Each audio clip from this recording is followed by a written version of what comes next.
नमस्ते एभ्रिवन, सबैलाई नमस्कार। आज बिहान बिहानको सुन्दर मुहार सेतो फुलको साथ बिहान बिहान निस्केको थिएँ। यसो हेरेँ, धेरै राम्रो लाग्यो। एकछिन उभिएर हेरेँ अनि त्यहाँबाट हजुरहरूको लागि भिडियो बनाउन मन गर्यो।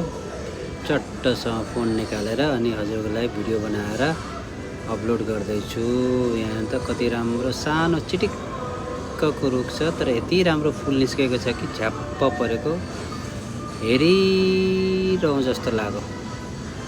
अनि चारैतर्फ हरियाली हरियाली एकदम। यहाँ सानोमा यो चाहिँ अहिले तपाईँको स्प्रिङ सिजन आउँदैछ। यो अप्रिलमा यो चेरी ब्लोजम भन्छ यहाँनिर अमेरिकाको। चेरी ब्लोजम भन्ने यो 1 महिनाको सिजन रहन्छ। 1 महिनामा यति राम्रो राम्रो फुलहरू निस्किन्छ कि 1 महिनापछि फेरि सबै झरिसक्छ है यहाँ।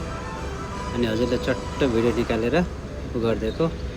लाइक, सेयर एन्ड कमेन्ट गर्नु होला, राम्रो लाग्यो भने है। ल, धन्यवाद।